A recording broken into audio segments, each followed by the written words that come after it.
یہاں جس شان کے ساتھ قرآن کا ذکر ہوا ہے کہ اس قرآن مجید کو بھی آپ اپنا جس طریقے سے اپنی فرض رسالت کی ادائیگی کے لیے جس طرح آپ اپنے آپ کو ہلکان کر رہے ہیں، اس میں ایک پہلو اور بھی ہے، اس قرآن کی بھی توہین ہو رہی ہے۔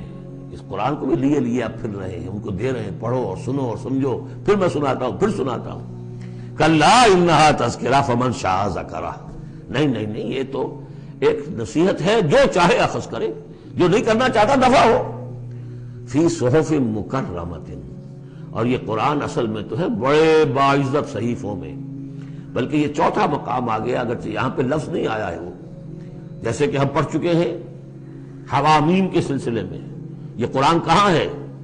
وَإِنَّهُ فِي أُمِّ الْكِتَابِ لَدَيْنَا لَعَلِيٌّ حَكِيمٌ، یہ تو ام الکتاب کے اندر ہے جو ہمارے پاس ہے اور بڑے بلند مقام پر ہے۔ اور سورہ واقعہ میں ہم پڑھ چکے ہیں یہ قرآن کہاں ہے؟ فی کتاب مکنون لا یمسہ الا المطہرون، یہ تو چھپی ہوئی کتاب میں ہے، مخفی کتاب میں ہے، اسے چھو ہی نہیں سکتے مگر صرف وہی جو نہایت پاک باز ہیں۔ کون ہے نہایت پاک باز؟ فرشتے ہیں، ان کے ساتھ نفس امارہ ہے ہی نہیں، ان کے ساتھ وہ عالم خلق کا کوئی تقاضا ہے ہی نہیں، وہی ہے کہ جو اس کے وہاں پر جو ہے ان کے سامنے وہی لکھنے والے، یہ بھی آ جائے گا لکھنے والے، آگے چل کر آئے گا۔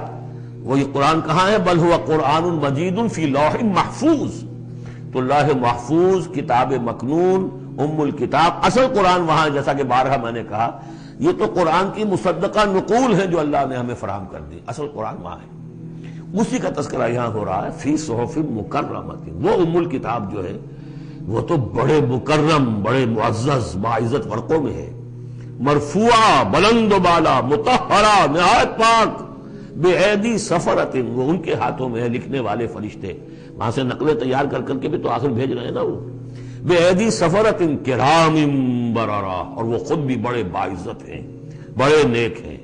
تو یہ ہے قرآن مجید کا مقام، تو آپ اس قرآن مجید کے ساتھ بھی اس کے مقام کو سمجھتے ہوئے معاملہ کیجئے، جو اس کی توہین کرتا ہے اسے دفع کیجئے، اس کو منہ نہ لگائیے، اور آپ تو اپنے آپ کو جو بھی آپ کے پاس چل کر آئے اور جو واقعتاً طالب ہو ہدایت کے اور نیکی کے اور تقویٰ کے، ان پر توجہ دیجیے۔ قتل الانسان ما اکفرہ، ہلاک ہو جائے یہ انسان کس قدر یہ ناشکرا ہے۔ من ای شیء خلقہ، کبھی سوچے یہ اللہ نے اسے کس چیز سے پیدا کیا ہے؟ من نطفہ، ایک بوند سے، خلقہ، اسے بنایا، فقدرہ، اس کا ایک اندازہ مقرر کر دیا۔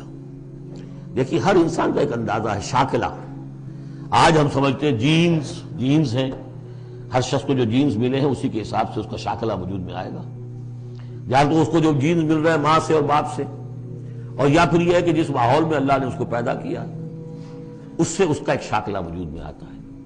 تو فرمایا کہ اس کا پھر ایک اندازہ بھی ہم نے مقرر کر دیا۔ ثم السبیل یسرہ، پھر ہم نے آسان کر دیا اس پر راستہ۔ اس میں یہ بھی ہے، معنی لیے گئے ہیں کہ ماں کے پیٹ سے اب کس قدر یہ مرحلہ سخت ہے، اس کا وہ راستہ جو اس کا نکلنے کا ہے کس قدر سخت ہے، کس قدر انسان کے لیے واقعتاً ایک عجوبہ ہے، تو اس کو وہ راستہ اس کے لیے آسان کر دیا۔ لیکن یہ کہ پوری زندگی کا راستہ بھی ہے۔ ثم اماتہ فاقبرہ، پھر اس پر موت وارد کی اور پھر اسے قبر میں داخل کر دیا۔ ثم اذا شاء انشرہ، پھر جب چاہے گا اسے اٹھا لے گا۔ اب اس میں جو اصل ہے ردم کو دیکھیے، جب یہ کیا پھر یہ کیا پھر یہ کیا پھر یہ کیا پھر، تو کیا یہی مشکل ہے کہ دوبارہ اٹھا نہیں سکتا؟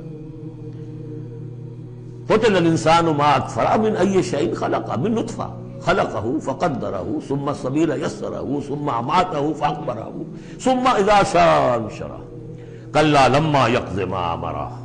کوئی نہیں، لیکن اس نے تاحال وہ بات پوری نہیں کی جس کا کہ اسے حکم دیا گیا تھا۔ فَلْيَنظُرِ الْإِنسَانُ إِلَىٰ طَعَامِهِ، تو ابھی اگر کوئی شک ہے تو ذرا انسان غور کرے، اسے کس طرح پیدا کیا تھا، اب اس کے لیے غذا کہاں سے اللہ دے رہا ہے، اس کا پیدا کرنے والا۔ فَلْيَنظُرِ الْإِنسَانُ إِلَىٰ طَعَامِهِ، وہ ذرا اپنے کھانے کو دیکھو، غذا کو دیکھے۔ أَنَّا صَبَبْنَا الْمَاءَ صَبًّا، ہم نے آسمان سے بارش برسایا جیسے کہ برسایا جاتا ہے، پانی برسایا۔ ثُمَّ شَقَقْنَا الْأَرْضَ شَقًّا، پھر ہم نے زمین کو پھاڑا جیسے کہ وہ پھٹتی ہے، اس میں سے وہ پھر کونپلیں نکلی ہیں۔ فَأَنبَتْنَا فِيهَا حَبًّا، ہم نے اگا دیے اس میں اناج، وَعِنَبًا وَقَضْبًا، اور اس میں انگور بھی اور مختلف ترکاریاں بھی، ککڑیاں وغیرہ، وزیتونن اور زیتون ونخلن اور کھجوریں، وحدائق غلبن اور بڑے گھنے اور گنجان باغ، وفاکہۃ اور میوے، وابن اور چارہ تمہارے جانوروں کے لیے، متاع لکم ولانعامکم، یہ تمہاری ضروریات کی بہم رسانی ہے، تمہارے لیے بھی اور تمہارے چوپایوں کے لیے بھی۔ کس قدر یہ مضامین جو ہے مل رہے ہیں سورہ نازعات کے اور سورہ عبس کے۔ فَإِذَا جَاءَتِ الصَّاخَّةُ، وہاں کیا تھا؟ فَإِذَا جَاءَتِ الطَّامَّةُ الْكُبْرَىٰ، یہاں آیا فَإِذَا جَاءَتِ الصَّاخَّةُ، جب وہ آ جائے گی کان پھوڑنے والی، یعنی جب وہ سور میں پھونکا جائے گا تو وہ جو کان پھوڑنے والی آواز آئے گی، یوم یفر المرء من اخیہ، اس دن بھاگے گا انسان اپنے بھائی سے، وامہ اور اپنی ماں سے، وابیہ اور اپنے باپ سے، وصاحبتہ اپنی بیوی سے، وبنیہ اپنے بیٹوں سے، لکل امرئ منہم یومئذ شأن یغنیہ، ہر جان کے لیے، ہر انسان کے لیے اس دن ایک ایسی جان پر بنی ہوگی جو ہر ایک سے اسے بالکل بے خبر کر دے گی، وہ اسی میں نفسی نفسی اسی میں الجھا ہوا ہوگا۔ وجوہ یومئذ مسفرہ، اب وہی نقشہ جو سورہ قیامہ میں آیا تھا، وجوہ یومئذ ناظرۃ الی ربہا ناظرہ، ووجوہ یومئذ باسرۃ تظن ان یفعل بہا فاقرہ۔ وجوہ یومئذ مسفرہ، بہت سے چہرے ہوں گے اس روز روشن، ضاحکۃ مستبشرہ، تبسم ہوگا ان کے چہروں پر، ہنس رہے ہوں گے اور خوشیاں منا رہے ہوں گے۔